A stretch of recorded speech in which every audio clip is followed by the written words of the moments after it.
नमस्कार, आप देख रहे हैं नेक्स्ट टाइम स्पिरिचुअल। आपके साथ मैं हूँ रीना। हिंदू धर्म में एकादशी तिथि सबसे पवित्र तिथियों में से एक मानी जाती है।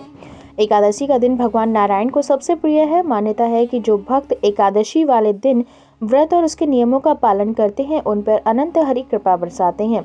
आज पौष मास के शुक्ल पक्ष की पुत्रदा एकादशी है। आज के दिन जो वैष्णव भक्त भगवान विष्णु के निमित्त व्रत रख रहे हैं उनको मनवांछित फलों की प्राप्ति के लिए आज पुत्रदा एकादशी के दिन व्रत कथा अवश्य पढ़नी चाहिए और उसका श्रवण भी करना चाहिए। जो लोग इस दिन बिना व्रत कथा सुनते हैं सो जाते हैं जो लोग इस दिन बिना व्रत कथा सुने सो जाते हैं उनका यह व्रत अधूरा माना जाता है। इसीलिए आज जरूर ध्यान से इसकी व्रत कथा को पढ़ना चाहिए, सुनना चाहिए। इसके शुभ फल से आपके घर परिवार में संतान सुख बना तो रहेगा, साथ ही माँ लक्ष्मी और भगवान विष्णु की आप पर असीम कृपा भी बनी रहेगी। आइए जानते हैं पुत्रदा एकादशी व्रत की कथा के बारे में। पौराणिक कथा के अनुसार एक समय की बात है जब भद्रावती नगर में एक सुकेतु नाम का एक राजा राज्य करता था। उनकी पत्नी का नाम शैव्य था। वह राजा धर्म को बहुत मानने वाले और प्रजा पालक थे, लेकिन इतना सब कुछ होने के बावजूद भी उनकी कोई संतान नहीं थी।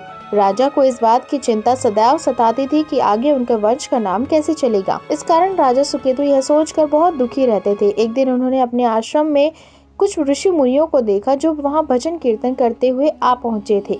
राजा क्योंकि धर्मनिष्ठ और उनके संतों में आस्था थी, इस कारण वह उनके पास गए और उन्हें प्रणाम किया। उन तेजस्वी और विद्वान ऋषियों ने राजा को देख उसके दुखी होने का अंदाजा लगा लिया था।